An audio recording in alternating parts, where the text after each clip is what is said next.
Po videzu te praznične množice nikoli ne bi uganili njihove nepričakovane povezave. Prišli so iz več kot ducata držav.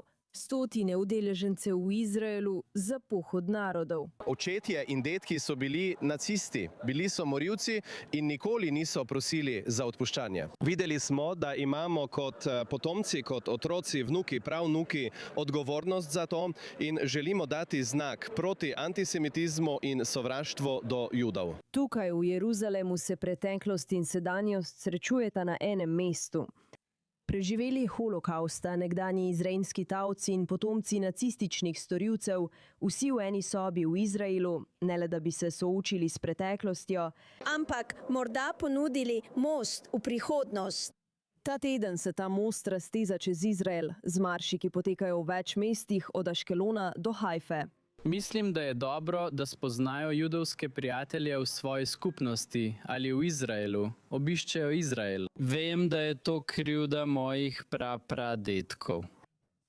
Ampak odgovornost lahko prevzamem jaz. In ko ta nova generacija govori o odgovornosti, preživeli holokausta, ponujajo pot naprej. Ti tega nisi storila. Ti si pravnuk tistega, ki je ubil mojega očeta. Ampak nisi ti tista, ki je to storila. In kar je najpomembneje, sploh nisi vedela za to, ker so to skrivali. Irena Šanhar je kot otrok preživela varšavski geto.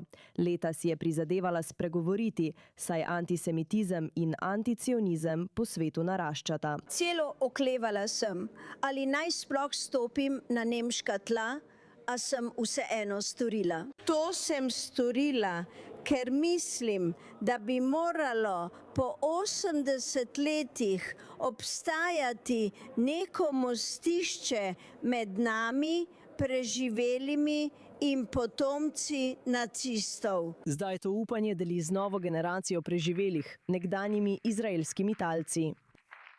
Najpomembneje pa je, da želim izraziti svojo hvaležnost in se zahvaliti vsem, ki sedite tukaj. Za Gaja Gilbudeloja in njegovega očeta Elona je bil ta večer še posebej čustven. Lani, ko je bil Gaj še vedno talec v Gazi, je Elon odpotoval v Nemčijo in stal ob tem istem gibanju, pohodu za življenje. Ta večer je poseben ne le zame, ampak tudi za njih, ker je bil Gaj v zadnjih 2 letih prisoten v vsaki hiši, v vsaki cerkvi. Molili so zanj, pustili so mu prazen stol. Ta podpora je pomembna, še posebej, ko se zdi, da je svet vse bolj sovražen. Vemo, da v Izraelu vsi molijo za talce in si želijo njihove vrnitve, vendar vemo tudi, kaj se dogaja po svetu z vsem antisemitizmom in sovraštvom. In ko vidiš tako skupino, ki so kristjani in imajo Izrael tako radi, ter ga neomajno podpirajo.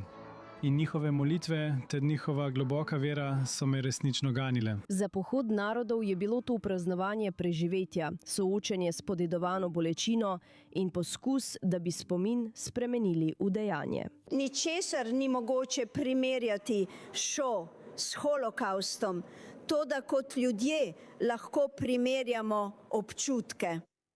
In točno vem, skozi kaj so šli. Skrivala sem se, bila sem v tunelih, nisem bila brez zraka za dihanje.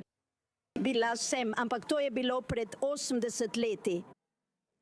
In preživela sem, oni so preživeli. In zdaj tisti, ki so preživeli najtemnejša poglavja, prosijo naslednje generacije, naj nekaj naredijo s to zgodovino. Povežimo se, združimo svoje roke, srca in misli. In bodimo del enega naroda, kjer boste podpirali naš narod, državo Izrael in judovstvo. Nikoli več ni le nekaj, kar izrečemo. Za to skupino je to nekaj, za kar gredo na pohod. V Jeruzalemu Nicole Zedek za i24 News English.